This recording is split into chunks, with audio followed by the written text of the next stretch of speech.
All India Kisan സഭയിൽ നിന്ന് PSC ആദ്യമായിട്ട് ചോദിക്കുന്നതല്ല.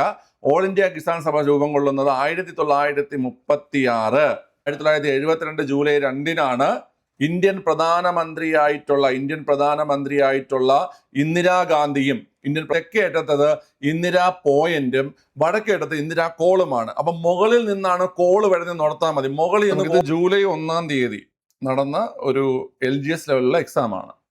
അപ്പം ഈ ഒരു എക്സാമുമായി ബന്ധപ്പെട്ട് ചോദിച്ച മുഴുവൻ ചോദ്യങ്ങളും അതിൻ്റെ എക്സ്പ്ലനേഷനാണ് ഞാൻ ഈ ഒരു വീഡിയോ സീരീസ് ചെയ്യാൻ പോകുന്നത്. ഏകദേശം ഒരു 4 വീഡിയോ ഉണ്ടാവും.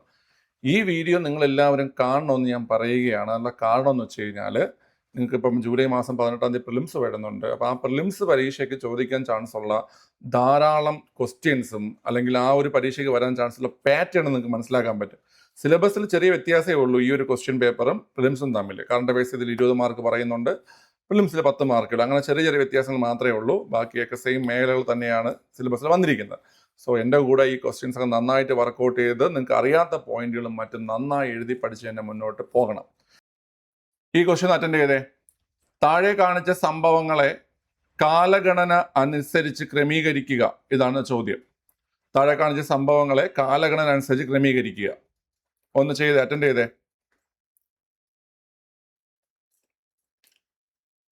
ബ്രിട്ടീഷ് ഗവൺമെന്റ് റൗലറ്റ് നിയമങ്ങൾ പാസ്സാക്കി. ബ്രിട്ടീഷ് ഗവൺമെന്റ് ഇന്ത്യയിൽ റൗലറ്റ് നിയമങ്ങൾ പാസ്സാക്കിയ വർഷം ഏതാണ്? ഏത് വർഷമാണ് റൗലറ്റ് നിയമങ്ങൾ പാസ്സാക്കിയത്?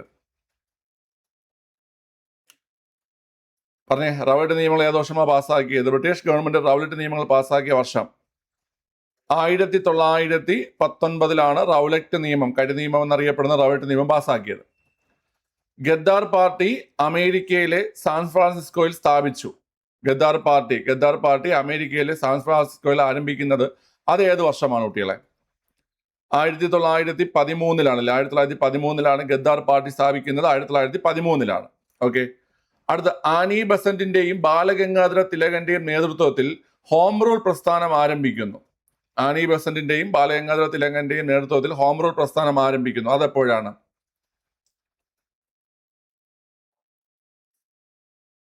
അത് 1916 ഹോം റൂൾ പ്രസ്ഥാനം എന്ത് ചെയ്യുന്നത് കുട്ടികളെ? ആരംഭിക്കുന്നത്. ആനി ബസന്റിന്റെയും ബാലഗംഗാധര തിലകന്റെയും നേതൃത്വത്തിൽ ഹോം റൂൾ പ്രസ്ഥാനം ആരംഭിക്കുന്നത് 1916. ഇതിൽ നിങ്ങൾ പഠിക്കേണ്ട മറ്റൊരു കാര്യമുണ്ട്. ഇവർ രണ്ടുപേരും ഒരു സ്ഥലത്തല്ല നേതൃത്വം കൊടുത്തത്. ഇവർ വ്യത്യസ്തമായിട്ടുള്ള സ്ഥലങ്ങളിലാണ് ഇവർ നേതൃത്വം കൊടുത്തിട്ടുള്ളത്. ഓക്കെ അല്ലേ? എല്ലാ പോയിന്റ് ഞാൻ പറഞ്ഞുതരാം. ക്ലിയർ ആണ്? ആനി ബസന്റിന്റെയും ബാലഗംഗാധര തിലകന്റെയും. അപ്പൊ ഇവര് എവിടെയാണ് ഇത് നേതൃത്വം കൊടുത്തതെന്നുള്ള കാര്യം ഒന്ന് പറയാവോ? എവിടെയൊക്കെയാണ് ആനി ബസന്റ്? ആനി ബസന്റ് നമ്മുടെ തമിഴ്നാട് അടയാറിലാണ് അല്ലെ? ആനി ബസന്റ് തമിഴ്നാട് അടയാറിലും. ഓക്കെ. ബാലഗംഗാധര തിലകനാണെങ്കിൽ പൂനെയിലുമാണ് നേതൃത്വം കൊടുത്തത് അല്ലേ? ബാലഗംഗാധര തിലകനാണെങ്കിൽ പൂനെയിലാണ് നേതൃത്വം കൊടുത്തത് അല്ലേ? ഓക്കെ. ഇനി നമുക്ക് വേറൊരു ചോദ്യം ചോദിക്കാറുണ്ട്. അതായത് നമ്മുടെ മലബാറിൽ അല്ലെങ്കിൽ നമ്മുടെ കേരളത്തില് ഹോം റൂൾ പ്രസ്ഥാനത്തിന് നേതൃത്വം കൊടുത്തത് ആരെന്നുള്ള ചോദ്യം വരാറുണ്ട്.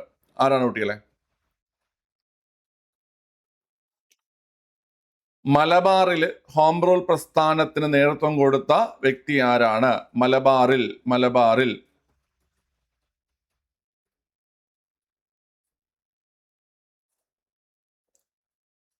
കമന്റ് ചെയ്യേ. നെറ്റ്വർക്ക് പോയാ?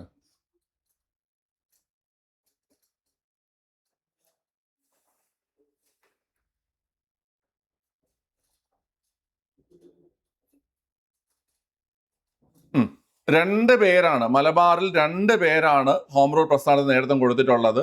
ഒന്ന് മഞ്ചേരി രാമയ്യർ അല്ലേ? ഒന്ന് മഞ്ചേരി രാമയ്യർ, മറ്റൊന്ന് KP കേശവമേനോൻ. മറ്റൊന്നാരാ കുട്ടികളെ? KP കേശവമേനോൻ. ഈ 2 ആൾക്കാരും എന്ത് ചെയ്തിട്ടുണ്ട്? നമ്മുടെ മലബാറിൽ ഹോം റൂൾ പ്രസ്ഥാനത്തിന് നേതൃത്വം കൊടുത്തിട്ടുണ്ട്. മഞ്ചേരി രാമയ്യർ, KP കേശവമേനോൻ കേട്ടോ. മഞ്ചേരി രാമയ്യർ അതുപോലെ KP കേശവമേനോൻ. ഓക്കെ അല്ലേ?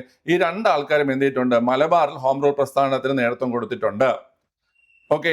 ഈ ഹോം റൂൾ എന്ന വാക്കിന്റെ അർത്ഥം എന്താണ്? ഹോം റൂൾ എന്ന വാക്കുകൊണ്ട് ഉദ്ദേശിക്കുന്നത് എന്താണ്? ഹോം റൂൾ എന്ന വാക്കുകൊണ്ട് ഉദ്ദേശിക്കുന്നത് എന്താണ് കുട്ടികൾ? ഹോം റൂൾ എന്ന വാക്കുകൊണ്ട് ഉദ്ദേശിക്കുന്നത് സ്വയം ഭരണം എന്നാണ് കേട്ടോ. സ്വയം ഭരണം എന്നാണ് ഹോം റൂൾ എന്ന വാക്കുകൊണ്ട് ഉദ്ദേശിക്കുന്നത്. സ്വയം ഭരണം എന്നാണ്. ഈ ഹോം റൂൾ എന്ന ആശയം ഏത് രാജ്യത്ത് നിന്നാണ്? ഹോം റൂൾ എന്ന ആശയം ഏത് രാജ്യത്ത് നിന്നാണ് കുട്ടികളെ? ഹോം റൂൾ എന്ന ആശയം ഏത് രാജ്യത്ത് നിന്നാണ്? പറ, ഹോം റൂൾ എന്ന ആശയം ഏത് രാജ്യത്ത് നിന്നാ?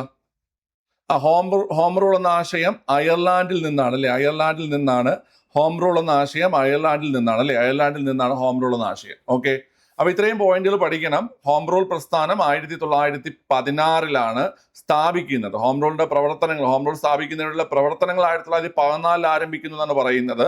എന്നാൽ ഹോം റൂൾ പ്രസ്ഥാനം ആരംഭിച്ച വർഷം ചോദിക്കുകയാണെങ്കിൽ 1916 തന്നെയാണ്. 1916 പൂനെയില് ബാലഗംഗാധര തിലകനും അടയാറില്, തമിഴ്നാട് അടയാറിൽ ആനി ബസന്റും നേതൃത്വം കൊടുക്കുന്നു. പിന്നെ നിങ്ങൾക്ക് പരീക്ഷയ്ക്ക് ചോദിക്കുന്ന മറ്റൊരു പ്രധാനപ്പെട്ട കാര്യമാണ് മഞ്ചേരി രാമയ്യറും KP കേശവ മേനോനും. അതായത് നമ്മുടെ മലബാറിൽ അല്ലെങ്കിൽ കേരളത്തിൽ ഹോം റൂൾ പ്രസ്ഥാനത്തിന് നേതൃത്വം കൊടുത്ത വ്യക്തികളാണ് മഞ്ചേരി രാമയ്യറും KP കേശവ മേനോനും. സ്വയംഭരണം എന്നതാണ് എന്തിന്റെ? ഹോം റൂൾ എന്ന വാക്കിന്റെ അർത്ഥം. ഹോം റൂൾ എന്ന ആശയം ഉദയം കൊണ്ടിരിക്കുന്നത് അയർലാൻഡിലാണ്. ഹോം റൂൾ എന്ന ആശയം എന്തിട്ടുള്ളത്? ആരംഭിച്ചിരിക്കുന്നത്. ഓക്കെ, ഈ അയ്യത്താൻ ഗോപാലനുണ്ട്. ഈ അയ്യത്താൻ ഗോപാലൻ അദ്ദേഹം ഏത് പ്രസ്ഥാനത്തിനാണ് കേരളത്തിൽ നേതൃത്വം കൊടുത്തത്? പറയാവോ? അയ്യത്താൻ ഗോപാലൻ ഏത് പ്രസ്ഥാനത്തിനാണ് കേരളത്തിൽ നേതൃത്വം കൊടുത്തത്? കേരളത്തില് ബ്രഹ്മസമാജത്തിന്റെ പ്രവർത്തനങ്ങൾക്ക് നേതൃത്വം കൊടുത്ത വ്യക്തി, കേരളത്തിൽ ബ്രഹ്മസമാജത്തിന്റെ പ്രവർത്തനങ്ങൾക്ക് നേതൃത്വം കൊടുത്ത വ്യക്തിയാണ് അയ്യത്താൻ ഗോപാലൻ അല്ലെ? അയ്യത്താൻ ഗോപാലൻ കേരളത്തിൽ ബ്രഹ്മസമാജത്തിന്റെ പ്രവർത്തനങ്ങൾക്ക് നേതൃത്വം കൊടുത്ത വ്യക്തിയാണ്. ഓക്കെ, അതുകൊണ്ട് തന്നെ അദ്ദേഹത്തിനെ കേരളത്തിന്റെ രാജാറാം മോഹൻ റോയ് എന്ന് അറിയപ്പെടുന്നുണ്ട്. കേരളത്തിന്റെ രാജാറാം മോഹൻ റോയ് എന്ന് അയ്യത്താൻ ഗോപാലിനെ വിശേഷിക്കപ്പെടുന്നുണ്ട്. ഓക്കെ, അങ്ങനെയാണെങ്കിൽ ശ്രീരാമകൃഷ്ണ മിഷന്റെ പ്രവർത്തനങ്ങൾക്ക്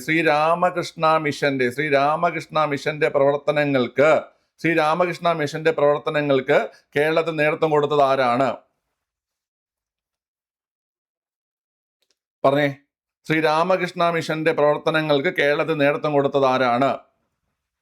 രാമകൃഷ്ണ മിഷന്റെ പ്രവർത്തനങ്ങൾക്ക് കേരളത്തിൽ നേതൃത്വം കൊടുത്തത് ആരാണ്?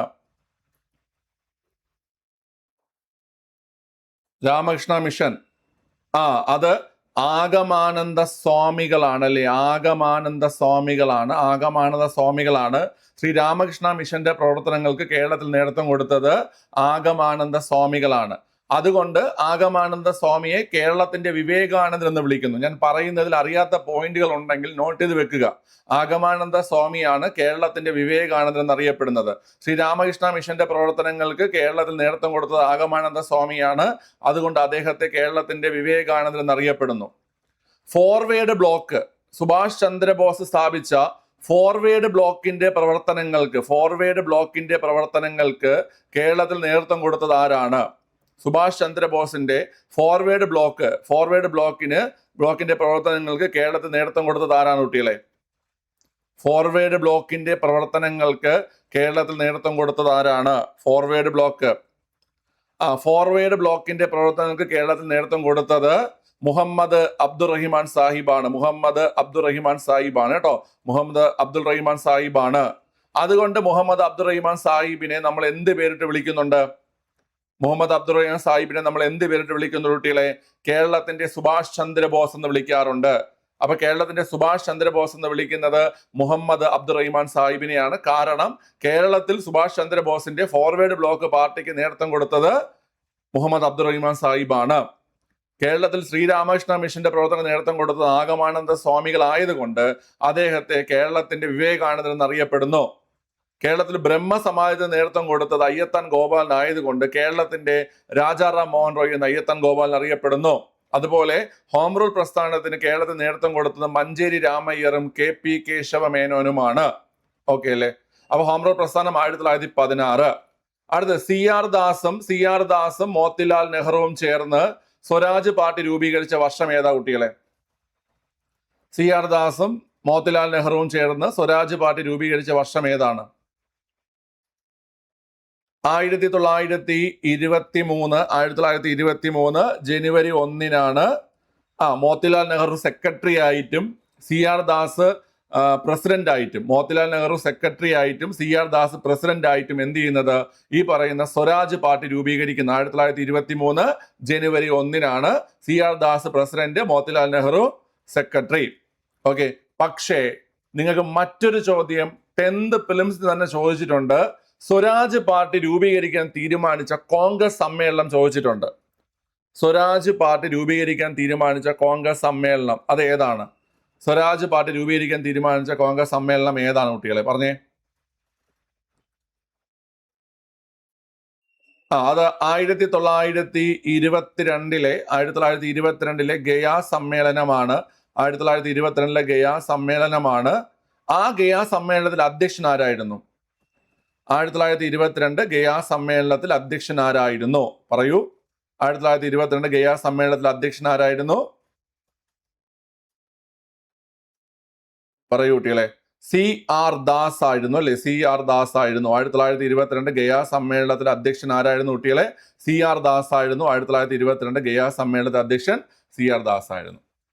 അപ്പൊ നമ്മൾ കാലഗണനാ ക്രമം എഴുതാണ് പറഞ്ഞിരിക്കുന്നത്. അപ്പൊ ഈ തന്നിരിക്കുന്നതിൽ 1913 ഗദ്ദാർ പാർട്ടിയാണ് ആദ്യം വരുന്നത്. അപ്പൊ ഓപ്ഷൻ ബി ആണ് ആദ്യം വരുന്നത്. ഗദ്ദാർ പാർട്ടി 1913. അപ്പൊ ഓപ്ഷൻ ബി വരുന്നത് രണ്ടിടത്തേ ഉള്ളൂ. എയിലും ഡിയിലും മാത്രമേ ഓപ്ഷൻ ബി വരുന്നുള്ളൂ. ഓക്കെ. പിന്നെ അതിനുശേഷം വരുന്നത്, ഗദ്ദാർ പാർട്ടിക്ക് ശേഷം വരുന്നത് നമ്മുടെ ഹോം റൂൾ പ്രസ്ഥാനമാണ്. അപ്പൊ ബിക്ക് ശേഷം സി വരും അല്ലെ? ബിക്ക് ശേഷം സി വരും. ബിക്ക് ശേഷം സി വരും. അതിനുശേഷം നമുക്ക് വരുന്നത് ഏതാണ് കുട്ടികളെ?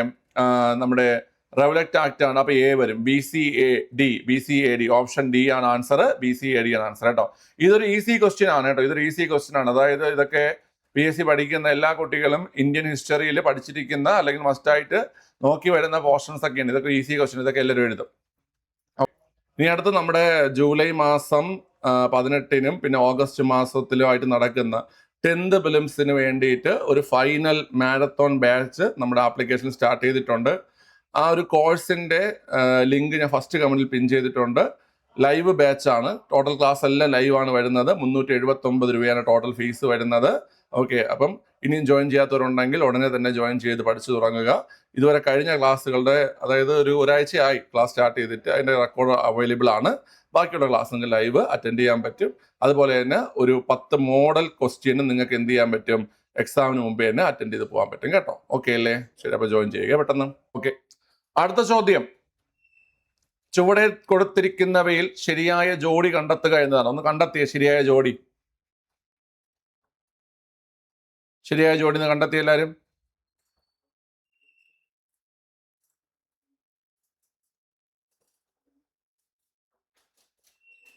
എളുപ്പമുള്ള ക്വസ്റ്റ്യൻ തന്നെയാണ്. ഗദ്ദാർ പാർട്ടി നമ്മളിപ്പോ പറഞ്ഞു 1913 സാൻ ഫ്രാൻസിസ്കോയിലാണ് ഗദ്ദാർ പാർട്ടി ആരംഭിക്കുന്നത്. ഓക്കെ. അത് ലാലാ ഹർദയാൽ തന്നെയാണ് അതിന് നേതൃത്വം കൊടുത്തത്. ശരിയാണ്. ഓക്കെ. ഇനി ഓൾ ഇന്ത്യ ഫോർവേഡ് ബ്ലോക്ക് ഏത് വർഷം ആരാണ്? ഫോർവേഡ് ബ്ലോക്ക് നമ്മളിപ്പോ കുറച്ച് മുമ്പേ പറഞ്ഞുള്ളൂ. ഫോർവേഡ് ബ്ലോക്ക് ആരാണ് കുട്ടികളെ? ഫോർവേഡ് ബ്ലോക്ക് സ്ഥാപിച്ചത് സുഭാഷ് ചന്ദ്രബോസ് ആണെന്ന് നമ്മൾ പറഞ്ഞു. അത് ഏത് വർഷമാണ് ഓൾ ഇന്ത്യ ഫോർവേഡ് ബ്ലോക്ക് സ്ഥാപിക്കുന്നത്? കോൺഗ്രസിൽ നിന്ന് പ്രസിഡന്റ് സ്ഥാനം രാജിവെച്ചിട്ട് 1939 സുഭാഷ് ചന്ദ്രബോസ് ഫോർവേഡ് ബ്ലോക്ക് സ്ഥാപിക്കുന്നത്. 1939 സുഭാഷ് ചന്ദ്രബോസ് ഫോർവേഡ് ബ്ലോക്ക് സ്ഥാപിക്കുന്നത്. ഓക്കെ. ഇനി അപ്പൊ ബി തെറ്റാണെന്ന് മനസ്സിലായി. എ ശരിയാണ്, ബി തെറ്റാണ്. എ ശരിയാണ്, ബി തെറ്റാണ് അല്ലേ? ഓക്കെ. അപ്പൊ ബി തെറ്റെന്ന് അറിയുമ്പോൾ തന്നെ നമുക്ക് കുറച്ച് ഓപ്ഷൻസ് കളയാം. അതായത് ഓപ്ഷൻ എ കളയാം, ഓപ്ഷൻ ബി നമുക്ക് കളയാം, അതുപോലെ തന്നെ ഓക്കെ. ഇനി നമുക്ക് ഓപ്ഷൻ ഡിയും കളയാം. കാരണം എന്ന് പറഞ്ഞു കഴിഞ്ഞാൽ എ ശരിയാണെന്ന് എല്ലാവർക്കും അറിയാം, ബി തെറ്റാണെന്നും അറിയാം. അപ്പൊ അത് വെച്ചിട്ട് നിങ്ങൾക്ക് ഏത് കളയാം? ഓപ്ഷൻ എ കളയാം, ഓപ്ഷൻ ബി കളയാം, ഓപ്ഷൻ ഡിയും കളയാം. ആൻസർ വരുന്നത് ഓപ്ഷൻ സി ആണ്. അപ്പൊ ആദ്യത്തെ രണ്ടെണ്ണം അറിയാമെങ്കിൽ തന്നെ ഉത്തരമായിട്ടുണ്ട്. ഓക്കെ. യുഗാന്തർ പാർട്ടി സ്ഥാപിക്കുന്നത് അജിത് സിംഗ് അല്ല. യുഗാന്തർ പാർട്ടി ഏത് വർഷം ആര് സ്ഥാപിച്ചു എന്ന് പറയാവോ? യുഗാന്തർ പാർട്ടി ഏത് വർഷം ആര് സ്ഥാപിച്ചു എന്നറിയോ?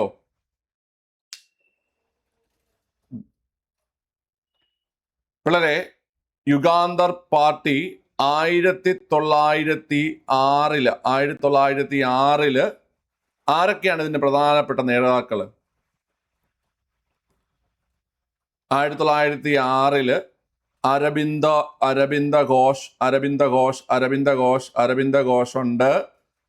ഘോഷ് ഉണ്ട്. അദ്ദേഹത്തിന്റെ സഹോദരനായിട്ടുള്ള ബെരിൻ ഘോഷ് ഉണ്ട്. അദ്ദേഹത്തിന്റെ സഹോദരനായിട്ടുള്ള ബെരിൻ ഘോഷ് ഉണ്ട്. ബെരിൻ ഘോഷ് ഉണ്ട്. ബെരിൻ ഘോഷ് തന്നെയാണ് ബരീന്ദ്രനാഥ ഘോഷ് എന്ന് പറയുന്നത്. അതുപോലെ ഭൂപേന്ദ്രനാഥ് ദത്തയുണ്ട്. ഭൂപേന്ദ്രനാഥ ദത്തയുണ്ട്. ഇതൊക്കെ ചോദിച്ചിട്ടുണ്ട് കേട്ടോ. ഈ പറയുന്ന പേരുകളിട്ട് ബെരിൻ ഘോഷ് അല്ലെങ്കിൽ ബരീന്ദ്രനാഥ ഘോഷ്, ഭൂപേന്ദ്രനാഥ് ദത്ത ഇവരൊക്കെ ചേർന്നിട്ടാണ് എന്താ ആരംഭിക്കുന്ന കുട്ടികളെ? 1906 യുഗാന്തർ പാർട്ടി ആരംഭിക്കുന്നത്. 1906 യുഗാന്തർ പാർട്ടി ആരംഭിക്കുന്നത്. അരബിന്ദോ ഘോഷ്, ബെരിൻ ഘോഷ് അല്ലെങ്കിൽ ബരീന്ദ്രനാഥ ഘോഷ്, ഭൂപേന്ദ്രനാഥ് ദത്ത നോട്ട് ചെയ്ത് വെക്കുക, ഇമ്പോർട്ടന്റ് ആണ്. അരബിന്ദോ ഘോഷ്, ബെരിൻ ഘോഷ് അല്ലെങ്കിൽ ബരീന്ദ്രനാഥ ഘോഷ്, ഭൂപേന്ദ്രനാഥ് ദത്ത. ഓക്കെ, ഇവരൊക്കെ ചേർന്നിട്ടാണ് എന്ത് ചെയ്യുന്നത്? സ്ഥാപിക്കുന്നത്. ഓക്കെ, അതുപോലെ ഖുദിറാം ബോസ് ഇതിൽ പ്രവർത്തകനായിരുന്നു. നിങ്ങൾ ആലിപ്പൂർ ഗൂഢാലോചന കേസ് എന്ന് കേട്ടിട്ടുണ്ടോ കുട്ടികളെ? ആലിപ്പൂർ ഗൂഢാലോചന കേസ് നിങ്ങൾക്ക് മുമ്പൊക്കെ ഈ ഗൂഢാലോചന കേസുകൾ ചോദിക്കാറുണ്ടായിരുന്നു. ഇനി ചോദിക്കില്ലെന്നല്ല, ചോദിക്കാൻ ചാൻസ് ഉണ്ട്. ഡിഗ്രി ലെവലിലൊക്കെ കയറി ചോദിക്കും. ആലിപ്പൂർ ഗൂഢാലോചന കേസ് അത് ഏത് വർഷമാണ്? ആലിപ്പൂർ ഗൂഢാലോചന കേസ് 1908 ആലിപ്പൂർ ഗൂഢാലോചന കേസിന് നേതൃത്വം നൽകിയത് അല്ലെങ്കിൽ ആ കേസുമായി ബന്ധപ്പെട്ടിരിക്കുന്ന പാർട്ടി യുഗാന്തർ പാർട്ടിയാണ്.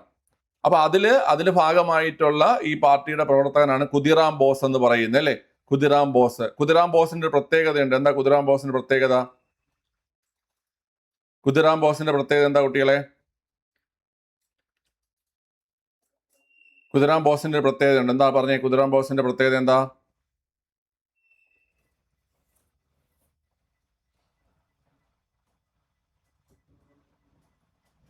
പറയൂ. ഖുദിറാം ബോസിന്റെ പ്രായം കുറഞ്ഞ രക്തസാക്ഷിയാണ് അല്ലേ? പ്രായം കുറഞ്ഞ രക്തസാക്ഷിയാണ് ഖുദിറാം ബോസ് അല്ലെ? പ്രായം കുറഞ്ഞ രക്തസാക്ഷിയാണ് ഖുദിറാം ബോസ്. ഓക്കെ, പ്രായം കുറഞ്ഞ രക്തസാക്ഷിയാണ് ഖുദിറാം ബോസ്. അത് ഓർത്തിരിക്കുക കേട്ടോ. ക്ലിയർ ആണ്. അപ്പം 1906 അരബിന്ദോ ഘോഷ്, ബരീന്ദ്രനാഥ ഘോഷ്, ഭൂപേന്ദ്രനാഥ് ദത്ത എന്നിവരാണ് എന്ത് ചെയ്ത കുട്ടികളെ? ഈ പറഞ്ഞ യുഗാന്തർ പാർട്ടിക്ക് നേതൃത്വം കൊടുക്കുന്നത്. അപ്പൊ അത് തെറ്റാണ്. ആസാദ് ഹിന്ദ് ഫൗജ് നമ്മൾ ഓൾറെഡി പഠിച്ചതാണ്. ആസാദ് ഹിന്ദ് ഫൗജ് സുഭാഷ് ചന്ദ്രബോസ് അല്ല സ്ഥാപകനെങ്കിലും അദ്ദേഹം പ്രധാനപ്പെട്ട പ്രവർത്തകനാണ്. ഓക്കെ അല്ലേ? ഇവിടെ നിങ്ങൾക്ക് നോക്കുമ്പോൾ അറിയാൻ പറ്റും. നമുക്ക് സ്ഥാപകനല്ല ചോദിച്ചിരിക്കുന്നത്, അതുമായി ബന്ധപ്പെട്ട ആൾക്കാരാണ് ചോദിച്ചിരിക്കുന്നത്. ശരിയായ ജോഡിയാണ് ചോദിച്ചിരിക്കുന്നത് അല്ലേ?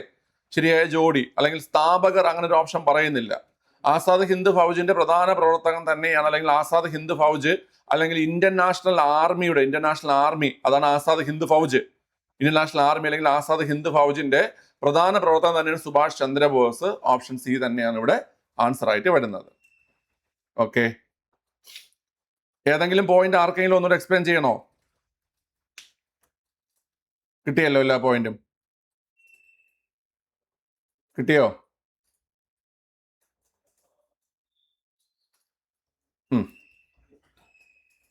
ഇതും ഞാൻ പറയട്ടെ, ഇത് നിങ്ങളെ ഈ ക്വസ്റ്റ്യൻ ഫുള്ള് നിങ്ങൾ വായിച്ചാൽ ചിലപ്പോൾ പലർക്കും കൺഫ്യൂഷൻ വരുമെങ്കിലും നിങ്ങൾ ഞാൻ ഈ പറഞ്ഞ രീതിയിൽ ഇപ്പൊ എ വായിക്കുമ്പോൾ തന്നെ നമുക്കൊരു ധാരണയുണ്ട്. ഗദ്ദാർ പാർട്ടി, ലാലാ ഹർദൽ. അപ്പൊ എ ഉള്ള ഓപ്ഷൻ ആയിരിക്കും ആൻസർ. നമുക്ക് ശരിയായ ജോഡിയാണ്. അപ്പൊ എ ഉള്ളത് മാത്രം നമ്മൾ നോക്കിയാൽ മതി. എ ഉള്ളത് ഇവിടെ ഓപ്ഷൻ എയിലും ഓപ്ഷൻ സിയിലും മാത്രമാണ് എ ഉള്ളത്.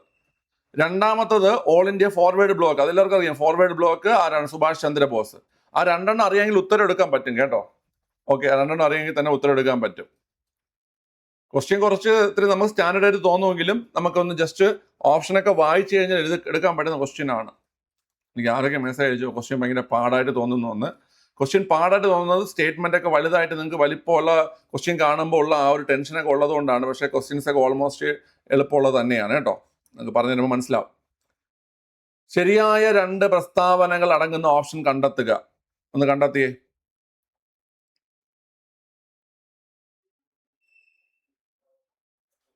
നാഷണൽ ഹൊറാൾഡ് ജവഹർലാൽ നെഹ്റുവിന്റെ പത്രമാണ്. എല്ലാവർക്കും പഠിക്കുന്ന ഇമ്പോർട്ടൻ്റ് ആയിട്ടൊരു ന്യൂസ് പേപ്പറാണ് നാഷണൽ ഹൊറാൾഡ്. ജവഹർലാൽ നെഹ്റുവിന്റെ പത്രം തന്നെയാണ്, ഒരു ഡൗട്ടും വേണ്ട. നാഷണൽ ഹൊറാൾഡ് ജവഹർലാൽ നെഹ്റുവിന്റെ പത്രമാണ്. അപ്പോൾ ഓപ്ഷൻ എ ഉള്ളതായിരിക്കും ആൻസർ ആയിട്ട് വരുന്നത്. ഓപ്ഷൻ എ വരുന്നത് ഇവിടെയും മാത്രമേ ഓപ്ഷൻ എ ഉള്ളൂ. അപ്പം സി നമുക്ക് ആവശ്യമില്ല, ഡിയും നമുക്ക് ആവശ്യമില്ല.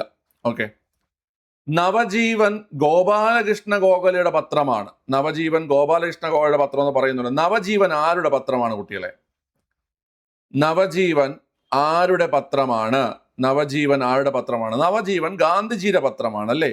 ഗാന്ധിജിയുടെ പത്രമാണ് നവജീവൻ ഗാന്ധിജിയാണ്. അപ്പൊ രണ്ടാമത്തത് തെറ്റാണ്, ബി തെറ്റാണ്. അപ്പൊ ബി തെറ്റാകുമ്പോൾ തന്നെ നമുക്ക് ഉത്തരവായിട്ടുണ്ട് ഓപ്ഷൻ ബി ആണ് ആൻസർ. എയും സിയുമാണ് ശരിയായിട്ടുള്ളത്. ആനി ബെസന്റിന്റെ പ്രസിദ്ധമായ പത്രമാണ് ന്യൂ ഇന്ത്യ. അതെല്ലാവർക്കും അറിയായിരിക്കും. New India Annie Besant, young India Gandhiji. New India Annie Besant, new ഇന്ത്യയും കോമൺവീലും അല്ലെ? ന്യൂ ഇന്ത്യ അതുപോലെ കോമൺവീൽ, ന്യൂ ഇന്ത്യ അതുപോലെ കോമൺവീൽ, അതൊക്കെ ആനി ബെസന്റിന്റെ പത്രങ്ങളാണെന്ന് അറിയാം. ന്യൂ ഇന്ത്യയും കോമൺവീലും ആനി ബെസന്റിന്റെ പത്രങ്ങളാണ്, ശരിയാണ്. അതുപോലെ ഓപ്ഷൻ ഡി എന്താണ്? സമ്പാദ് കൗമുദി ബങ്കിം ചന്ദ്ര ചാറ്റർജി, അത് തെറ്റാണെന്ന് എല്ലാവർക്കും അറിയാം. രാജാറാം മോഹൻ റോയുടെ പത്രമാണ് ഏത്? സമ്പാദ് കൗമുദി. രാജാറാം മോഹൻ റോയുടെ പത്രമാണ് സമ്പാദ് കൗമുദി. ഓക്കെ, അതേക്കുറിച്ചൊക്കെ സ്ഥിരം ചോദിക്കുന്ന ക്വസ്റ്റ്യൻ ആണ്. ഇത് എളുപ്പമുള്ള ക്വസ്റ്റ്യൻ ആണ് കേട്ടോ. ഓക്കെ അല്ലേ? ഇത് നിങ്ങൾക്ക് വേണമെങ്കിൽ ഇതൊരു പ്രിലിംസിന്, നിങ്ങളിപ്പം പ്രിലിംസിന്റെ ഒരു ബ്ലൂ പ്രിന്റ് ആയിട്ട് കാണാം കേട്ടോ ഈ ഒരു ക്വസ്റ്റ്യനെ. ഇതും അതും തമ്മിലുള്ള വ്യത്യാസം, പ്രിലിംസിന് കറണ്ട് അഫയേഴ്സ് 10 മാർക്കിനേ ഉള്ളൂ, ഇത് 20 മാർക്കിനാണ് കറണ്ട് അഫയേഴ്സ് ചോദ്യം വരുന്നത്. ഓക്കെ, അതാണ് വ്യത്യാസം. പക്ഷെ ഈ ഒരു പാറ്റേൺ തന്നെയായിരിക്കും പ്രിലിംസിന് നിങ്ങൾ വരാൻ പോകുന്നത്. പക്ഷെ കുറച്ചുകൂടെയൊക്കെ SCERT ഓറിയന്റഡ് ആയിട്ട് ക്വസ്റ്റ്യൻസ് വരും. SCERT ഓറിയന്റഡ് ആയിട്ട് ക്വസ്റ്റ്യൻസ് വരും പ്രിലിംസിന്. ഓക്കെ, കുറച്ചുകൂടെയൊക്കെ സ്റ്റാൻഡേർഡുള്ള ക്വസ്റ്റ്യൻസ് കാണും കേട്ടോ. അതായത് നമ്മൾ ഇപ്പം ഇതൊരു 7ാം ക്ലാസ് ലെവൽ പരീക്ഷ ആയതുകൊണ്ട് അത് കുറച്ചുകൂടെ ഈ ലെവൽ താഴ്ന്നോട്ട് നിൽക്കും. പ്രിലിംസിന് കുറച്ചുകൂടെ സ്റ്റാൻഡേർഡുള്ള ലേശം കൂടെ മുകളിലിരിക്കുന്ന ക്വസ്റ്റ്യൻസ് ഉണ്ടാവും. ഓക്കെ, താഴെ തന്നിരിക്കുന്ന പ്രസ്താവനകളിൽ നിന്നും തെറ്റായ പ്രസ്താവനകൾ കണ്ടെത്തുക എന്നതാണ്. ഒന്ന് ചെയ്തേ.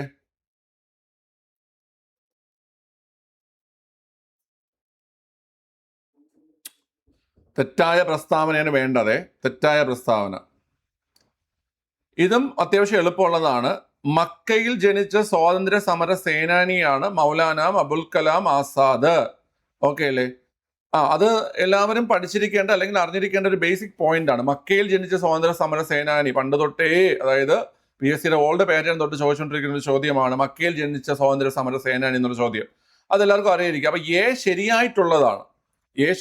അപ്പൊ എ ഉള്ള ഓപ്ഷൻ നമുക്കിനി നോക്കണ്ട. എ ശരിയായിട്ടുള്ള പോയിന്റ് ആണ്. നമുക്ക് വേണ്ടത് തെറ്റായ പ്രസ്താവനയാണ് വേണ്ടത്. അപ്പൊ എ ഉള്ള പോയിന്റ് നമുക്ക് നോക്കണ്ട, എ ഉള്ള ഓപ്ഷൻ നമുക്ക് നോക്കണ്ട. ഓപ്ഷൻ എയും ഓപ്ഷൻ ഡിയും നമ്മൾ ക്യാൻസൽ ചെയ്യുന്നു. ഓക്കെ, അടുത്ത ബി നോക്കിയാണ്. അൽ അമൻ മൗലാന അബ്ദുൽ കലാം ആസാദിന്റെ പത്രമാണെന്ന് പറയുന്നുണ്ട്. അൽ അമൻ മൗലാന അബ്ദുൽ കലാം ആസാദിന്റെ പത്രമാണെന്ന് പറയുന്നുണ്ട്. അപ്പൊ പലർക്കും ഡൗട്ട് ആയിരിക്കും, അവിടെ നിന്നോട്ട്.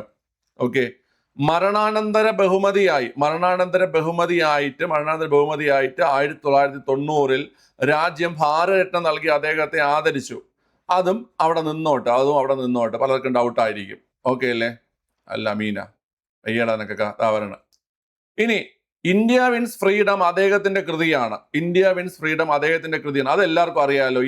ഇന്ത്യ വിൻസ് ഫ്രീഡം അദ്ദേഹത്തിന്റെ കൃതിയാണ്. അത് ശരിയായിട്ടുള്ള പ്രസ്താവനയാണെന്ന് എല്ലാവർക്കും അറിയാം. ഇന്ത്യ വിൻസ് ഫ്രീഡം അദ്ദേഹത്തിന്റെ കൃതിയാണെന്നും അത് ശരിയായിട്ടുള്ള പ്രസ്താവനയാണ്. നമുക്ക് തെറ്റായ പ്രസ്താവനയാണ് വേണ്ടത്. അതായത് ഡി ശരിയായിട്ടുള്ളതാണ്. അപ്പൊ നമുക്ക് ഏത് ക്യാൻസൽ ചെയ്യാം? ഓപ്ഷൻ സിയും ക്യാൻസൽ ചെയ്യാം. അതായത് ഓപ്ഷൻ ബി ആണ് ഇവിടെ ആൻസർ ആയിട്ട് വരുന്നത്.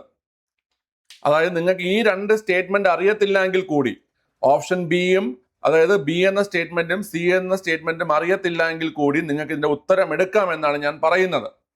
ഓപ്ഷൻ എയിൽ മക്കയിൽ ജനിച്ചു എന്നുള്ളത് ശരിയാണ്. അപ്പൊ അത് എലിമിനേറ്റ് ചെയ്യുക. ഓപ്ഷൻ ഡിയിൽ ഇന്ത്യ വിൻസ് ഫ്രീഡം അദ്ദേഹത്തിന്റെ കൃതിയാണ്, അതും എലിമിനേറ്റ് ചെയ്യുക. ഓക്കെ, പക്ഷെ ഇവിടെ ഒരു കുഴപ്പമുണ്ട് കുട്ടികളെ. അൽ അമൽ എന്ന പത്രം, ഈ മൗലാന അബുൽ കലാം ആസാദിന്റെ പ്രധാന പത്രങ്ങൾ ഏതൊക്കെയാ ഒന്ന് പറഞ്ഞേ. മൗലാന അബുൽ കലാം ആസാദിന്റെ പ്രധാന പത്രങ്ങൾ ഏതൊക്കെയാണ്? അദ്ദേഹത്തിന്റെ പ്രധാനപ്പെട്ട പത്രങ്ങള് അൽ ഹിലാലും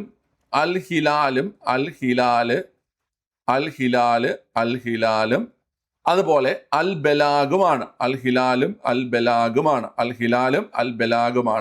അദ്ദേഹത്തിന്റെ പത്രങ്ങൾ. അൽ ഹിലാല് അൽ ബലാഗ്.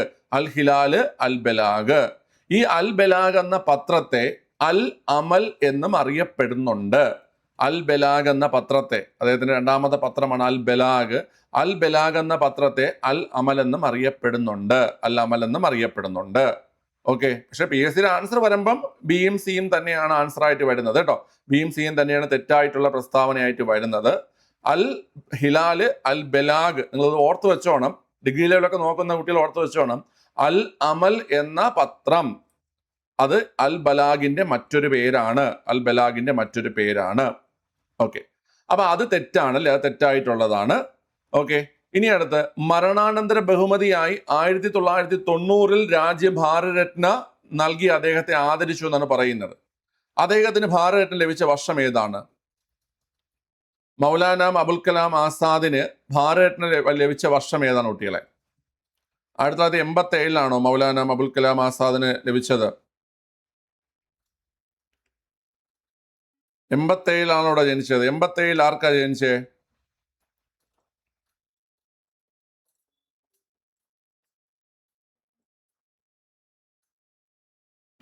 അദ്ദേഹത്തിന് ഭാരതരത്ന ലഭിക്കുന്നത് 1992 ഓക്കെ, 1992 അദ്ദേഹത്തിന് എന്ത് ചെയ്യുന്ന കുട്ടികളെ ഭാരതരത്ന ലഭിക്കുന്നത്? 1992 ലഭിക്കുന്നത്. 92 ഓക്കെ, ക്ലിയർ ആണ്.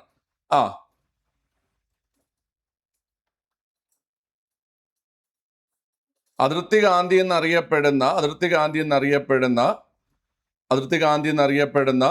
ഖാൻ അബ്ദുൽ ഗാഫർ ഖാനാണ് ഏത് വർഷം? 1987 ലഭിക്കുന്നത്. 1987 ലഭിക്കുന്നത്. ഓക്കെ അല്ലേ? അദ്ദേഹത്തിന് ലഭിക്കുന്നത് 1992 മാറിപ്പോയത്. 1992 ലഭിക്കുന്നത്. 1992 ലഭിക്കുന്നത് കേട്ടോ. ഓക്കെ, ക്ലിയർ ആണ് കേട്ടോ, തെറ്റിക്കരുത്. 1992 ലഭിക്കുന്നത്. ആ ഒരു പോയിന്റ് ഓർത്തിരിക്കുക. ഇദ്ദേഹം ജനിച്ച ഡേറ്റ് ഇമ്പോർട്ടന്റ് ആണ്. ജനിച്ച വർഷവും ഡേറ്റും അറിയോ നിങ്ങൾക്ക്? മൗലാന അബുൽ കലാം ആസാദ് ജനിച്ച വർഷവും ഡേറ്റും 1888 നവംബർ 11 ഇദ്ദേഹം ജനിക്കുന്നത്. 1888 നവംബർ 11 സൗദി അറേബ്യയിലെ മക്കയിലാണ് ജനിക്കുന്നത്. ഇദ്ദേഹം ജനിച്ച നവംബർ 11 നമ്മൾ ദേശീയ വിദ്യാഭ്യാസ ദിനമായിട്ടാണ് ആചരിക്കുന്നത്. ഇദ്ദേഹം ജനിച്ച നവംബർ 11 ദേശീയ വിദ്യാഭ്യാസ ദിനം. നിങ്ങൾക്ക് സ്ഥിരം ചോദിക്കുന്ന ഒരു ചോദ്യമാണ്. 1888 നവംബർ 11 ദേശീയ വിദ്യാഭ്യാസ ദിനമായിട്ടാണ് ആചരിക്കുന്നത് കേട്ടോ. ഓക്കെ, ആള് 1958 ഫെബ്രുവരി മാസം 22 അന്തരിക്കുകയും ചെയ്തു. 1958 ഫെബ്രുവരി മാസം 22 അന്തരിക്കുകയും ചെയ്തു. 1958 ഫെബ്രുവരി മാസം 22 മൗലാന അബുൽ കലാം ആസാദ് അന്തരിച്ചു. സ്വതന്ത്ര ഇന്ത്യയിലെ ആദ്യ വിദ്യാഭ്യാസ വകുപ്പ് മന്ത്രി അല്ലെ? സ്വതന്ത്ര ഇന്ത്യയിലെ ആദ്യ വിദ്യാഭ്യാസ വകുപ്പ് മന്ത്രി. അതും PSC ഇടയ്ക്കിടയ്ക്ക് ചോദിക്കുന്ന ചോദ്യമാണ്. സ്വതന്ത്ര ഇന്ത്യയിലെ ആദ്യ വിദ്യാഭ്യാസ വകുപ്പ് മന്ത്രിയാണ് മൗലാന അബുൽ കലാം ആസാദ്. ഓക്കെ, അപ്പം അൽ ഹിലാല്, അൽ ബലാഗ് എന്നാണ് പത്രങ്ങളുടെ പേര്. അൽ ബലാഗ്, അൽ അമൽ എന്ന പേരിലും അറിയപ്പെടുന്നുണ്ട്. ആ ഒരു പോയിന്റ് ഓർത്തിരിക്കുക. ഇനി അൽ അമീൻ എന്നൊരു പത്രമുണ്ട്. അൽ അമീൻ എന്നൊരു പത്രം ആരുടേതാണ്? ഏറ്റവും പ്രായം കുറഞ്ഞ INC പ്രസിഡന്റ്, അതുപോലെ തന്നെ INCയുടെ ഷോ ബോയ് എന്നറിയപ്പെടുന്നത്. അങ്ങനെ കുറെ പോയിന്റുകളുണ്ട്. ഞാൻ പ്രധാനപ്പെട്ട പോയിന്റ് പറഞ്ഞു പോയെന്നേ ഉള്ളൂ. അൽ അമീൻ പത്രം സ്ഥാപിച്ചത് ആരാ കുട്ടികളെ? അൽ അമീൻ പത്രം സ്ഥാപിക്കുന്നത് മുഹമ്മദ് അബ്ദുറഹിമാൻ സാഹിബാണ് കേട്ടോ. മുഹമ്മദ് അബ്ദുറഹിമാൻ സാഹിബാണ് അൽ അമീൻ പത്രം സ്ഥാപിക്കുന്നത്. മുഹമ്മദ് അബ്ദുറഹിമാൻ സാഹിബാണ്. അൽ ഇസ്ലാം എന്നൊരു പത്രമുണ്ട്. അൽ ഇസ്ലാം എന്നൊരു പത്രമുണ്ട്. അത് സ്ഥാപിക്കുന്ന ആരാണ്? അൽ ഇസ്ലാം എന്ന പത്രം സ്ഥാപിക്കുന്ന ആരാണ്? അൽ ഇസ്ലാം എന്ന പത്രം സ്ഥാപിക്കുന്നത് അൽ ഇസ്ലാം. അൽ ഇസ്ലാം എന്ന പത്രം സ്ഥാപിക്കുന്നത് വക്കം അബ്ദുൽ ഖാദർ മൗലവിയാണ് അല്ലെ? വക്കം അബ്ദുൽ ഖാദർ മൗലവിയാണ്. അൽ ഇസ്ലാം എന്ന പത്രം സ്ഥാപിക്കുന്നത് വക്കം അബ്ദുൽ ഖാദർ മൗലവിയാണെന്നുള്ള പോയിന്റ് കൂടി നിങ്ങൾ എല്ലാവരും ഓർത്തിരിക്കണം. ഇമ്പോർട്ടന്റ് ആണ്. വക്കം അബ്ദുൽ ഖാദർ മൗലവിയാണ് അൽ ഇസ്ലാം സ്ഥാപിക്കുന്നത്. ഓക്കെ, അപ്പം ഞാൻ ഈ പറഞ്ഞ രീതിയിൽ നമുക്ക് എല്ലാ സ്റ്റേറ്റ്മെന്റും ചിലപ്പോൾ എല്ലാവർക്കും ഓർമ്മ വരണമെന്നോ അല്ലെങ്കിൽ അറിയണമെന്നോ ഇല്ല. പക്ഷെ നിങ്ങൾ പരതുക. നിങ്ങൾക്ക് വേണ്ട കാര്യങ്ങൾ ഓപ്ഷനിൽ ഉണ്ടാകും. പരതി എടുത്ത് ഉത്തരം എടുക്കുക. അതാണ് വേണ്ടത്. മനസ്സിലായ? ഓക്കെ, ഉത്തരമുണ്ട്. നിങ്ങളുടെ കയ്യിൽ ഉത്തരമുണ്ട്. നിങ്ങൾക്ക് അറിയാവുന്ന 1-2 പോയിന്റ് വെച്ചിട്ട് ഉത്തരം എടുക്കാൻ പറ്റുമെന്ന് നിങ്ങൾ മനസ്സിലാക്കുക. അല്ലാതെ 4 സ്റ്റേറ്റ്മെന്റ് ഉണ്ടെങ്കിൽ 4 സ്റ്റേറ്റ്മെന്റും എനിക്ക് അറിയാമെങ്കിൽ മാത്രമേ ഉത്തരം കിട്ടുമെന്ന് നിങ്ങൾ ചിന്തിക്കരുത്. ഓക്കെ, എക്സാം ഹാളിൽ പ്രസൻസ് ഓഫ് മൈൻഡ് വളരെ ഇമ്പോർട്ടൻ്റ് ആണ്. അത് കാണിക്കണം. ഓക്കെ അല്ലേ? അല്ലാതെ 4 സ്റ്റേറ്റ്മെന്റിൽ 2 വായിക്കുമ്പോൾ അറിഞ്ഞുകൂടാതെ മറ്റേ ബോധം പോയണൊക്കെ ഇങ്ങനെ ഇരിക്കരുത്. കണ്ണും തള്ളി അറിയാവുന്നത് വെച്ച് ഓപ്ഷനൊക്കെ തപ്പി പിടിച്ച് ഉത്തരമെടുക്കാൻ പറ്റുമെന്ന് നോക്കണം. ഓക്കെ, ക്രിട്ടിക്കൽ തിങ്കിങ്ങും ലോജിക്കൽ തിങ്കിങ്ങും ഉപയോഗിക്കണം. ശരി, ഇതൊക്കെ പറയാനേ എന്നെ കൊണ്ട് പറ്റുള്ളൂ, ചെയ്യേണ്ടത് നിങ്ങളാണ്. അതെങ്ങനെ ഹാൾ ടിക്കറ്റ് വരുമ്പോഴേ പാതി ബോധം പോവും, പരീക്ഷയുടെ തലേന്ന് നിന്ന് മുക്കാൽ ബോധം പോവും, കാൽ ബോധത്തിലാണ് എക്സാം ഹാളിൽ പോണത്.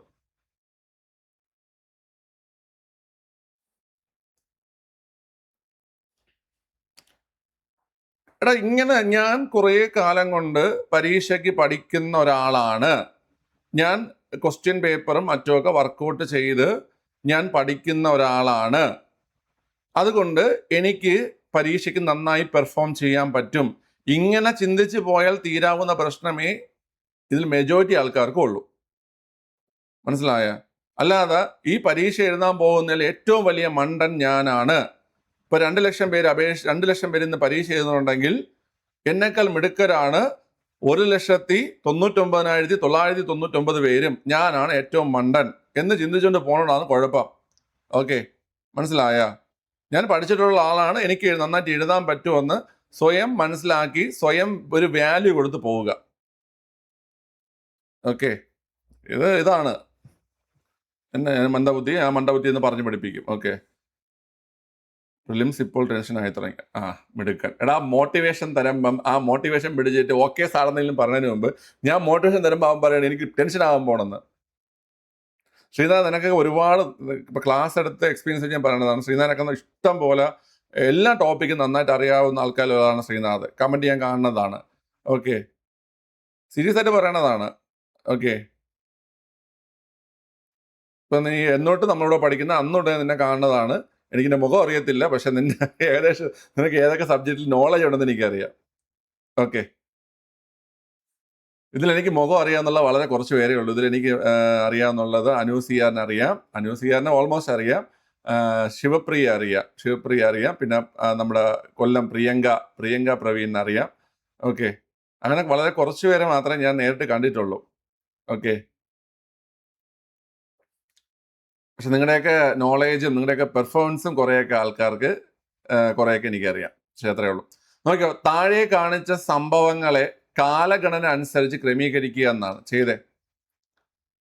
താഴെ കാണിച്ച സംഭവങ്ങളെ കാലഗണന അനുസരിച്ച് ക്രമീകരിക്കുക ചെയ്തേ കുട്ടികളെ.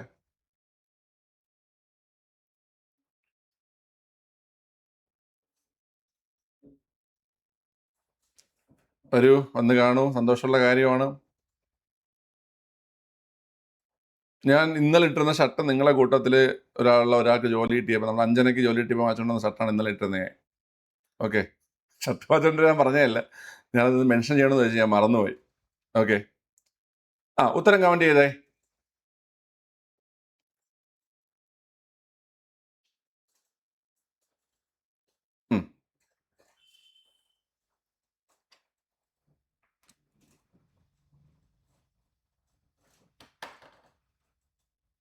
ഇവിടെയും വലിയ ബുദ്ധിമുട്ടില്ല കുട്ടികളെ.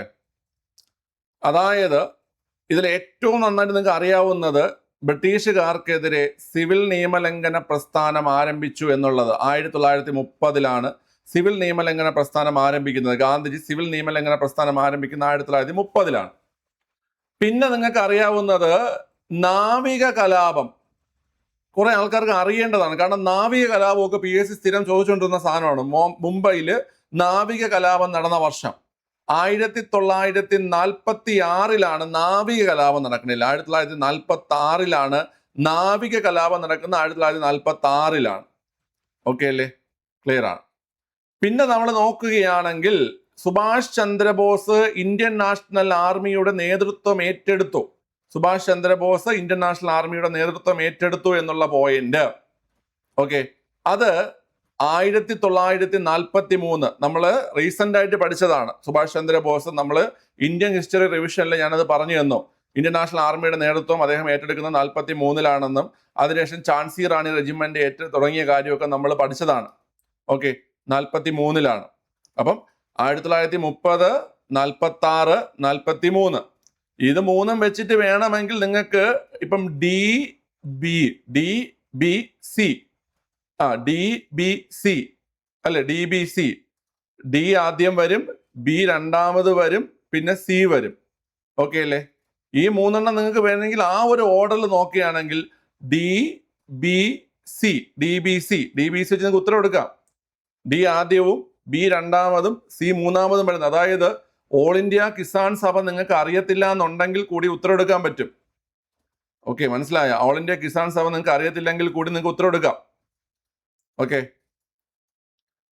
ശരി. അപ്പം ഇവിടെ ആൻസർ ആണ് ഓപ്ഷൻ ഡി ആണ് കേട്ടോ. ഓപ്ഷൻ ഡി ആണ് ആൻസർ വരുന്നത്. ഇനി പറ കുട്ടികളെ, ഓൾ ഇന്ത്യ കിസാൻ സഭ ഏത് വർഷമാണ് രൂപം കൊണ്ടത്? ഓൾ ഇന്ത്യ കിസാൻ സഭ ഏത് വർഷമാണ് രൂപം കൊണ്ടത്? പറഞ്ഞേ. ഓൾ ഇന്ത്യ കിസാൻ സഭ ഏത് വർഷമാണ് രൂപം കൊണ്ടത്? എവിടെയാണ് രൂപം കൊണ്ടത്? ആരാണ് നേതൃത്വം കൊടുത്തത്? ഓൾ ഇന്ത്യ കിസാൻ സഭ എന്ന് PSC ആദ്യമായിട്ട് ചോദിക്കുന്നതല്ല. ഓൾ ഇന്ത്യ കിസാൻ സഭ രൂപം കൊള്ളുന്നത് 1936 ഏപ്രിൽ മാസം 11 ലക്നൗ, അങ്ങനെയാണ് കണ്ടുപിടിച്ചത്. അതാണ് വേണ്ടത്. അത്രേ ഉള്ളൂ കേട്ടോ. ലക്നൗ 1936 ഏപ്രിൽ 11 ലക്നൌവിലാണ്. ആരാണ് കുട്ടികളെ നേതൃത്വം കൊടുത്തത്? ആരാണ് നേതൃത്വം കൊടുത്തത്? നേതൃത്വം കൊടുത്ത ആളുടെ പേര് പറഞ്ഞേ. ഓൾ ഇന്ത്യ കിസാൻ സഭയ്ക്ക് നേതൃത്വം കൊടുത്ത ആളുടെ പേര് സ്വാമി സഹജാനന്ദ സരസ്വതിയാണ് കേട്ടോ. സ്വാമി സഹജാനന്ദ സരസ്വതിയാണ് കേട്ടോ.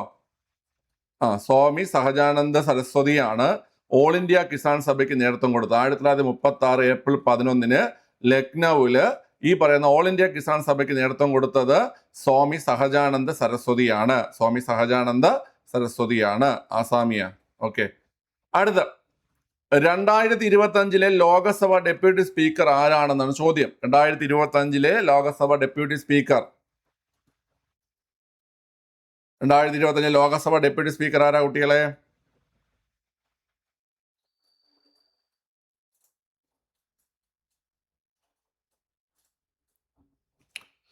ഇപ്പൊ ഉള്ളത് എത്രാമത്തെ ലോകസഭ? ഇപ്പൊ ഉള്ളത് എത്രാമത്തെ ലോകസഭയാണ്? ഇപ്പോൾ ഉള്ളത് എത്രാമത്തെ ലോകസഭയാണ്? ഇപ്പോൾ ഉള്ളത് 18ാമത്തെ ലോകസഭയാണ് അല്ലെ? 18ാമത്തെ ലോകസഭയാണ്. അതിനു മുമ്പ് 17ാം ലോകസഭ. ഈ 18ാം ലോകസഭയ്ക്കും 17ാം ലോകസഭയ്ക്കും ഒരു പ്രത്യേകതയുണ്ട്. 17ാം ലോകസഭയിലും 18ാം ലോകസഭയിലും ഡെപ്യൂട്ടി സ്പീക്കർ ഇല്ല. 17ാം ലോകസഭയിലും 18ാം ലോകസഭയിലും ഡെപ്യൂട്ടി സ്പീക്കർ ഇല്ല എന്നതാണ് ഈ രണ്ട് ലോകസഭയുടെയും പ്രത്യേകത. വേക്കന്റ് ആണ്. ഇവരാരുമല്ല, അല്ലെങ്കിൽ ഇവരൊന്നുമല്ല. ഓക്കെ, ഇവരൊന്നുമല്ല. അതായത് ഓപ്ഷൻ ഡി ആണ് ഇവിടെ ആൻസർ ആയി വരുന്നത്. നമുക്കിപ്പോൾ ഡെപ്യൂട്ടി സ്പീക്കർ ഇല്ലാത്തൊരു രാജ്യം, നമുക്കൊരു ഡെപ്യൂട്ടി സ്പീക്കർ ഇല്ല വളരെ, നമുക്കൊരു ഡെപ്യൂട്ടി സ്പീക്കർ ഇല്ല. ഓക്കെ, ക്ലിയർ അല്ലേ? അങ്ങനെയെങ്കിൽ ഞാൻ ഒരു ചോദ്യം ചോദിക്കട്ടെ. ഡെപ്യൂട്ടി ആണല്ലേ കണ്ടില്ല മെഡിക്ക്. ലോകസഭയ്ക്കും സ്പീക്കറിന്റെ ഇടയിൽ ഡെപ്യൂട്ടി എന്നൊരു വാക്ക് ഏതോ മനുഷ്യത്വമുള്ള ആളായതുകൊണ്ടാണ് ഓം ബിർളയുടെ പേര് ഇവിടെ ഇടാത്തത്. അല്ലെങ്കിൽ നിന്നെ പോലെ കിളി പോയ സാധനങ്ങളെ പൊക്കാൻ വേണ്ടിയിട്ട് ഓം ബിർള എന്നൊരു ഓപ്ഷൻ ഇവിടെ തരികയും നീയൊക്കെ അത് കറുപ്പിച്ച് വെക്കുകയും കേട്ടാ വീട്ടിൽ വന്ന് ചിരിച്ചുകൊണ്ടിരിക്കുകയും ചെയ്തേനെ. ചോദ്യം നേരെ വായിക്കുക എന്നതാണ് ഒരു ഉദ്യോഗാർത്ഥി ആദ്യം നേരെ പഠിക്കേണ്ടത്. ഓപ്ഷൻ ഇല്ലാത്തത് ഭാഗ്യം കൊണ്ട് കേട്ടാ, ആ മനുഷ്യത്വമുള്ള മനുഷ്യനായതുകൊണ്ട്. ഓക്കെ, ക്ലിയർ ആണ്. ഇനി ഇപ്പൊ PSC ക്വസ്റ്റ്യനൊക്കെ ChatGPT കൊണ്ട് ചെയ്യിപ്പിക്കുന്നു എന്ന് പറഞ്ഞിട്ട് അതിന്റെ അടുത്ത വിവാദം തുടങ്ങിയിട്ടുണ്ട്. ഇനി അതിന് എങ്ങോട്ട് പോകുന്ന അറിയാൻ വയ്യ. ഞാൻ 2 ചോദ്യം ചോദിക്കുകയാണ് പിള്ളേർ. ഇപ്പോഴത്തത്, അയ്യോ, നമ്മൾ ട്രെയിനിൽ വന്നു കഴിഞ്ഞാൽ നമ്മുടെ അടുത്ത് എത്താൻ വലിയ പാടാ. ട്രെയിനിൽ നിന്ന് ഇറങ്ങിയിട്ട് വീണ്ടും 1 മണിക്കൂർ കൂടുതൽ യാത്രയുണ്ട് ഞങ്ങളുടെ നാട്ടിലേക്ക്. ഓൺലൈനിൽ കണ്ട് പഠിച്ചാൽ മതി കേട്ടോ, നിങ്ങൾക്ക് ബുദ്ധിമുട്ടാവും അത്. ശരി, ഇങ്ങോട്ട് നോക്കിയ കുട്ടികളെ,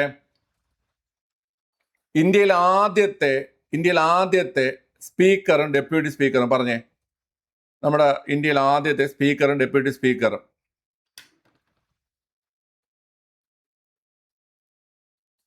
ആദ്യത്തെ സ്പീക്കറും ഡെപ്യൂട്ടി സ്പീക്കറും പറഞ്ഞേ. ഇന്ത്യയിൽ ആദ്യത്തെ സ്പീക്കർ ആര്? ആദ്യത്തെ ഡെപ്യൂട്ടി സ്പീക്കർ ആര്? ഇന്ത്യയിൽ ആദ്യത്തെ സ്പീക്കർ GV മാവ്ലങ്കാർ ആണ് കേട്ടോ. GV മാവ്ലങ്കാർ ആണ് ഇന്ത്യയിൽ ആദ്യ സ്പീക്കർ. ആരാണ് ആദ്യത്തെ ലോകസഭാ സ്പീക്കറുടെ പേര്? GV മാവ്ലങ്കാർ.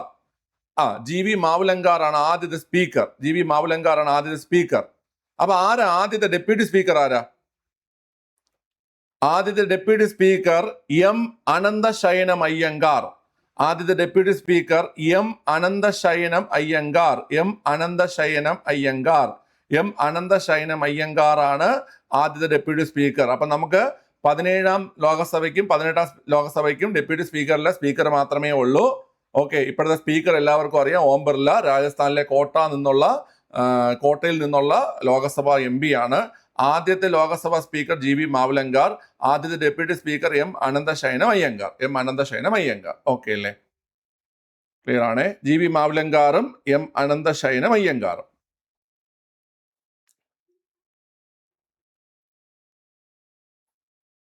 അടുത്തതൊരു നല്ല ക്വസ്റ്റ്യൻ ആണ്. നല്ല ക്വസ്റ്റ്യൻ എന്ന് പറയാൻ കാരണം നിങ്ങൾ ചെയ്തിട്ട് ശേഷം പറയാം.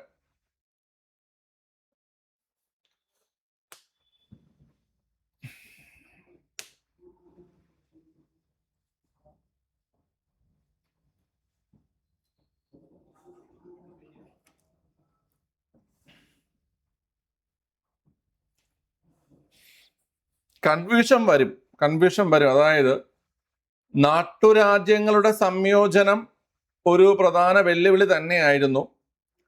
സമ്പദ് വ്യവസ്ഥയുടെ ശക്തിപ്പെടുത്തൽ ഒരു വെല്ലുവിളി തന്നെയാണ്. എയും ബിയും ഉറപ്പായിട്ടുമുണ്ട്. ഓക്കെ, പിന്നെ ഈ പറയുന്ന ഈ 2 പോയിന്റ് ഇവിടെ നമ്മൾ നോക്കുമ്പോൾ ഇവിടെയും എയും ബിയും ഉണ്ട്, ഇവിടെയും എയും ബിയും ഉണ്ട്. ഈ 2 പോയിന്റിൽ പലർക്കും കൺഫ്യൂഷൻ വരും. അതായത് ആരോഗ്യ വിദ്യാഭ്യാസ മേഖലയുടെ നവീകരണം, സ്വതന്ത്ര വിദേശ നയങ്ങളുടെ രൂപീകരണം. ഓക്കെ, പിന്നെ കുറെ ആൾക്കാർ ചിന്തിക്കും 1954 നമ്മുടെ വിദേശ നയപ്രകാരം നമ്മൾ ചേരിചേരാ പ്രസ്ഥാനത്തിന്റെ ഭാഗമാകുന്നതും, ഓക്കെ, ചേരിചേരാ പ്രസ്ഥാനം രൂപീകരിക്കുന്നതായിട്ട് ബന്ധപ്പെട്ടുള്ള കാര്യങ്ങൾ, വിദേശ നയത്തെക്കുറിച്ച് ജവഹർലാൽ നെഹ്റുവാണ് വിദേശ നയത്തിന്റെ ശില്പി, അങ്ങനെയൊക്കെ ചിന്തിക്കാൻ പറ്റിയാൽ നിങ്ങൾക്ക് ഈസിയായി ആൻസർ ഓപ്ഷൻ ഡി ആണ്. ഓക്കെ അല്ലേ? സ്വതന്ത്ര ഇന്ത്യ നേരിട്ട പ്രധാനപ്പെട്ട വെല്ലുവിളികൾ ഇതൊക്കെ SC ബേസ് ചെയ്തിട്ടുള്ളതാണ്. ഇന്ത്യൻ സമ്പദ് വ്യവസ്ഥ ശക്തിപ്പെടുത്തൽ, നാട്ടുരാജ്യങ്ങളുടെ സംയോജനം, സ്വതന്ത്ര വിദേശ നയങ്ങളുടെ രൂപീകരണം.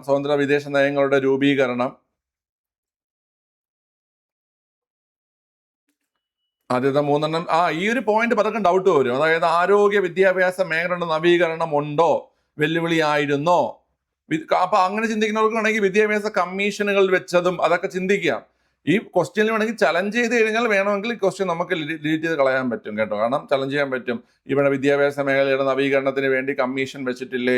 വിദ്യാഭ്യാസ മേഖലയ്ക്ക് വേണ്ടി ഇപ്പം സ്വാതന്ത്ര്യം കിട്ടിയ ഉടനെ രാധാകൃഷ്ണൻ കമ്മീഷൻ വന്നു, പിന്നെ മുതലിയാർ കമ്മീഷൻ, കോത്താരി കമ്മീഷൻ, അതെല്ലാം ഈ ഒരു കാലയളവിൽ നമ്മൾ വെച്ചതാണ്. ഓക്കെ അല്ലേ?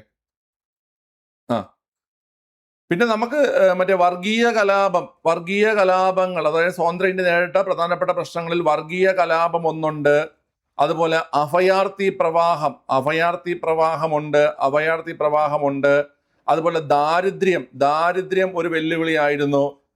നമുക്ക് സ്വാതന്ത്ര്യം കിട്ടിയ ഉടനെ നമ്മൾ നേരിട്ട പ്രശ്നങ്ങളാണ്. വർഗീയ കലാപങ്ങൾ ഉണ്ടായി, അഭയാർത്ഥി പ്രവാഹമുണ്ടായി, ദാരിദ്ര്യമുണ്ടായി. മനസ്സിലായി? അതോടൊപ്പം തന്നെ ഇന്ത്യൻ സമ്പദ് വ്യവസ്ഥ ശക്തിപ്പെടുത്തൽ, നാട്ടുരാജ്യങ്ങൾ സംയോജിപ്പിക്കണമായിരുന്നു, വിദേശ നയങ്ങളുടെ രൂപീകരണം. ഓക്കെ, ഇവിടെ എന്തായാലും ഓപ്ഷൻ ഡി ആൻസർ ആയിട്ട് വരത്തുള്ളൂ കേട്ടോ. ഓക്കെ, ഡൗട്ട് ഉണ്ടെങ്കിൽ ചോദിക്കണേടാ. ഓക്കെ, അടുത്ത 9ാം പഞ്ചവത്സര പദ്ധതിയുടെ ലക്ഷ്യങ്ങൾ താഴെ പറയുന്നതിൽ നിന്നും കണ്ടെത്തുക. ഓക്കെ, 9ാം പഞ്ചവത്സര പദ്ധതിയുടെ SCERT-യിലുള്ള സാധനം അതുപോലെ എടുത്തിട്ടിരിക്കുകയാണ്. ഓപ്ഷനുകളെല്ലാം അതുപോലെ ഇട്ടിരിക്കുകയാണ്.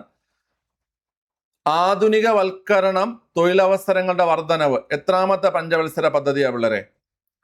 ആധുനികവൽക്കരണവും തൊഴിലവസരങ്ങളുടെ വർധനവും എത്രാമത്തെ പഞ്ചവത്സര പദ്ധതിയാണ്? പറഞ്ഞേ. ആധുനികവൽക്കരണവും തൊഴിലവസരങ്ങളുടെ വർധനവും എത്രാമത്തെ പഞ്ചവത്സര പദ്ധതി? 7ാമത്തെ പഞ്ചവത്സര പദ്ധതിയാണ് അല്ലേ? 7ാമത്തെ പഞ്ചവത്സര പദ്ധതിയാണ്. ഗ്രാമീണ വികസനവും വികേന്ദ്രീകൃത ആസൂത്രണവും. അതെല്ലാവർക്കും അറിയേണ്ടതാണ്. കാരണം സ്ഥിരം ചോദിക്കുന്ന 9ാം പഞ്ചവത്സര പദ്ധതിയാണ്. സ്ഥിരം ലക്ഷ്യം ചോദിക്കുന്നത് 9ാം പഞ്ചവത്സര പദ്ധതിയാണ്. ഗ്രാമീണ വികസനവും വികേന്ദ്രീകൃത ആസൂത്രണവും 9ാം പഞ്ചവത്സര പദ്ധതി. മാനവശേഷി വികസനം എത്രാം പഞ്ചവത്സര പദ്ധതി കുട്ടികളെ? മാനവശേഷി വികസനം എത്രാമത്തെ പഞ്ചവത്സര പദ്ധതി? പോരട്ടെ, മാനവശേഷി വികസനം 8ാമത്തെ പഞ്ചവത്സര പദ്ധതി. മാനവശേഷി വികസനം 8ാമത്തെ പഞ്ചവത്സര പദ്ധതി. ഓക്കെ, മൂലധന നിക്ഷേപം വർദ്ധിപ്പിക്കുക. എത്രാമത്തെ പഞ്ചവത്സര പദ്ധതി? മൂലധന നിക്ഷേപം വർദ്ധിപ്പിക്കുക എത്രാമത്തെ പഞ്ചവത്സര പദ്ധതി? 10ാമത്തെ പഞ്ചവത്സര പദ്ധതി. മൂലധന നിക്ഷേപം വർദ്ധിപ്പിക്കുക 10ാമത്തെ പഞ്ചവത്സര പദ്ധതി. മാനവശേഷി വികസനം 8ാമത്തെ പഞ്ചവത്സര പദ്ധതി. മൂലധന നിക്ഷേപം വർദ്ധിപ്പിക്കുക 10ാമത്തെ പഞ്ചവത്സര പദ്ധതി. നമുക്ക് വേണ്ടത് 9ാമത്തെ പഞ്ചവത്സര പദ്ധതിയാണ്. ഓക്കെ, 9ാമത്തെ പഞ്ചവത്സര പദ്ധതി. അപ്പൊ ആൻസർ ഏത് വരും കുട്ടികളെ? ഗ്രാമീണ വികസനവും വികേന്ദ്രീകൃത ആസൂത്രണവും. ഓപ്ഷൻ ബി ആണ്. ഓപ്ഷൻ ബി ആണ്. ഓക്കെ അല്ലേ? ക്ലിയർ ആണ്. അടുത്ത ഇതിൽ ആർക്കും ഡൗട്ട് ഉണ്ടോ? ഈ 8ാമത്തെയും 10ാമത്തെയും തമ്മിൽ ഡൗട്ട് ആവുന്ന ആൾക്കാരുണ്ടോ? 8ാമത്തെയും 10ാമത്തെയും ഡൗട്ട് വരുന്ന ആൾക്കാരുണ്ടോ?